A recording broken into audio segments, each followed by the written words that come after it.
Hello everybody, welcome back to my YouTube channel. Welcome back to my YouTube channel. Mashapa, and if you're here for the first time, welcome. If you're a returning subscriber, a veteran in this channel, welcome back for yet another exciting episode of Risk Money and Insurance, okay? And so today we are talking retirement savings. So this is like a continuation of the last video where we were talking about the 3 types of savings that you must have as an individual. And I think what I would just love for you to get out of these videos, the savings videos, is that regardless of how much you're getting, how much money you actually get your hands on a monthly, weekly, daily basis, it's very important to start practicing, exercising the principle of saving, because that's really important. And so I just want to say, keep saving. Don't wait until you have more money to save, regardless of who you are, whether it's 200 rands, whether it's 100 rands, 10 rands, setting it aside, on a monthly basis, it will go a long way,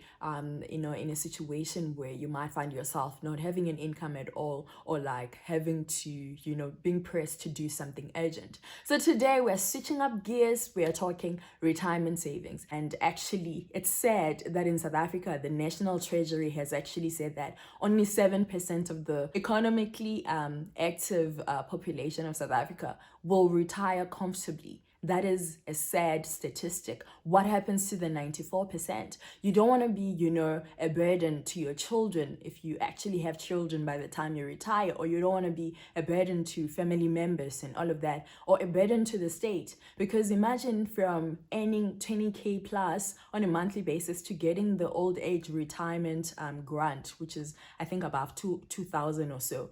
That's, a significant reduction in income, and that will mean that you have to really scale down your lifestyle in order for you to survive on 2,000 rands on a monthly basis. So it's quite important to actually think about retirement as young people, regardless of whether we're still young or whatnot. It's important to actually plan for it. So how do you go about, saving for retirement? This is where this video comes in. And I thought to myself, why not actually speak in stages? So pre-retirement stage is stage number 1, on retirement is stage number 2, and after retirement is stage number 3. So pre-retirement, this is where most of us are. You're still in your 20s, early 20s or late 20s, and this is when you now you're thinking about the idea of retiring. You're thinking about what will actually happen in 20, 40 years time, when I actually retire, right? And so on the pre-retirement stage, right, what you really need to be thinking about is a retirement goal, number 1. The second part is the retirement vehicle you want to use. And then the last one is your retirement strategy, right?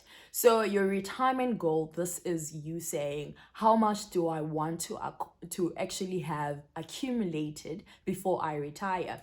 Right? If you want to retire comfortably, then you want to accumulate, 15 times your annual salary. There is a calculator online. I will put it in the description box. It's not like I'm not endorsing their products or whatnot, but I found that the calculator was really useful. I played around with it a lot to see how it works. It can actually, if you put down your monthly salary, it will tell you how much you actually should put down as your retirement goal. And when I did my calculation and their calculation, it was okay. There wasn't like a lot of difference between what they said should be my retirement goal and 15 times my annual salary. So that's where you should start.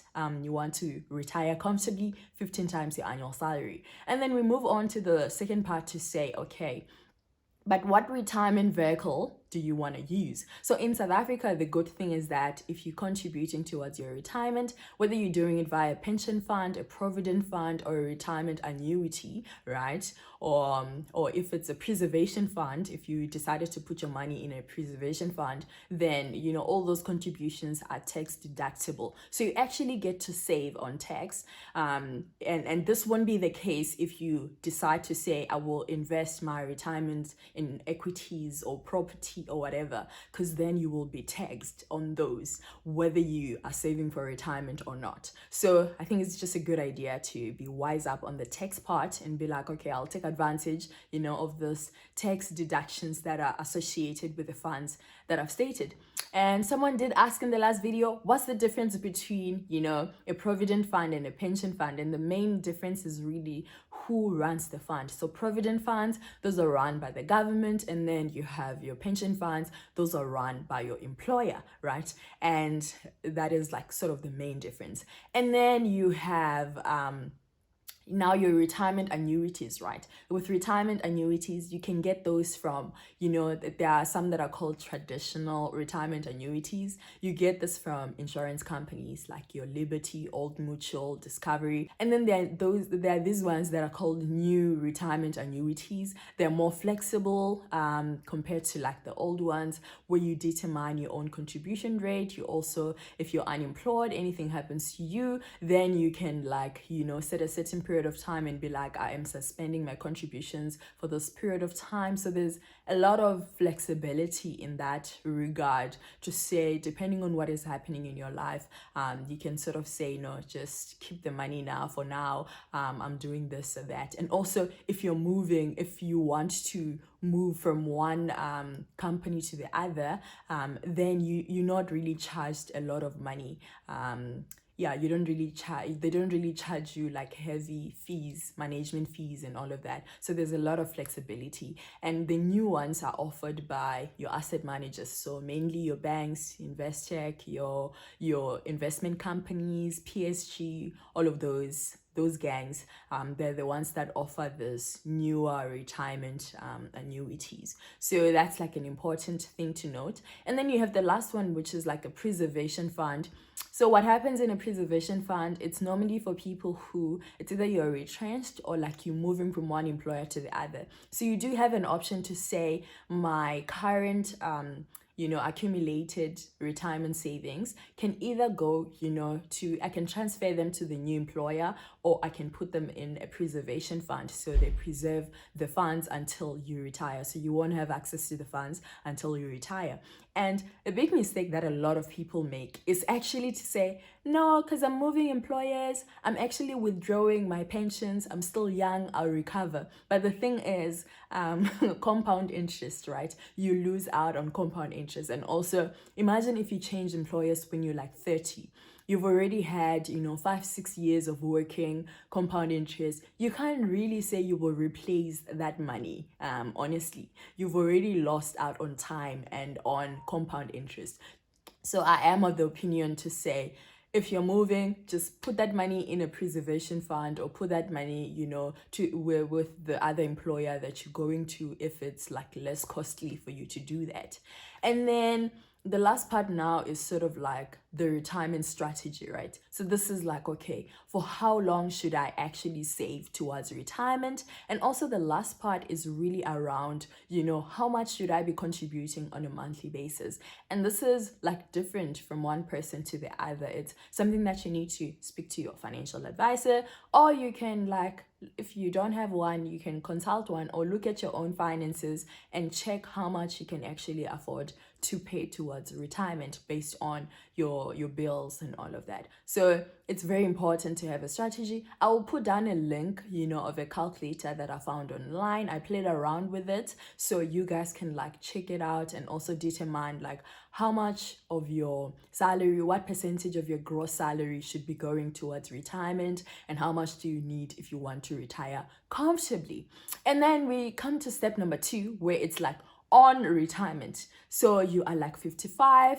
If you take that's the minimum retirement age. You're 55, or you're 60, 65, and you decide, I've been working for so long, I want to retire. So what normally happens, when you retire is, the pension fund rules in South Africa say that you can take a third, right, of your accumulated retirement savings. You can take that as cash. 2/3 can then be invested in, a retirement annuity. You need to buy a retirement annuity. And if we're talking annuities, this now moves on to stage number 3, right? If we're talking annuities, they are different types of annuities. There are variations of annuities that are in the market. I mean, the two main categories tend to fall under your guaranteed annuity, and also like the second type is your living annuity. So with a guaranteed annuity, it's like they guarantee that they will provide you with a certain amount of money on a monthly basis for as long as you're alive, right? For the remainder of your life. But then the tricky part with this one is if you die, let's say you retire today and you die next year, then your family doesn't get anything. Regardless of how much retirement savings you had.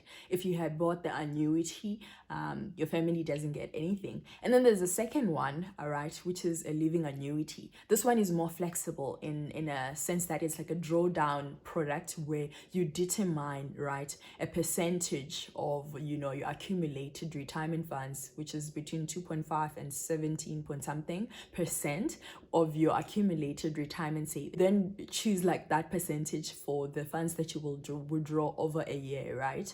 And then the good thing with this one is if you die next year, right, then what happens is then your beneficiaries will essentially receive the residual funds that were there in your annuity. But then the problem now is what happens if you live longer than expected. So it's like it's 20 years time or whatever, then yeah, you find that you're still alive. The possibility now with that one is it's possible for you to actually outlive your retirement savings. So you get to a point where you run out of funds, but you're still alive. But then it just helps if you actually die early, then you kind of like leave something for your beneficiaries and all of that. So it's just like, if you look at the retirement annuities that are offered, by either insurers, or they're offered by banks or by any asset manager in South Africa, you will find that it's along the two lines. It's either, they're giving you that where they guarantee to pay you money until you die, or they give you the second option where there's so much flexibility in terms of how much you want to withdraw on a yearly basis, and the remainder of the fund will be given to your dependents. So that is sort of like the two main types of annuities. Some actually have a combination of the two. They can say we're guaranteeing that we will pay for the first 5 years regardless of whether you live or not. So there are like a lot of variations. There are also like some that are associated with spouses as well. So if you die, your spouse can actually receive the annuity until they die, or they can receive the annuity for a certain period of time. So there are variations. And I think the important part is always ask. You must ask. Also ask about the level of risk you're taking on, possible scenarios and all of that, so that you're well informed before you make that decision. So we've come to the end of the video. I hope you had a good time and you enjoyed the session on retirement annuities. And don't forget to like, comment, share, and subscribe. I love you so much. I'll see you guys in the next video. Mwah. Oh, bye.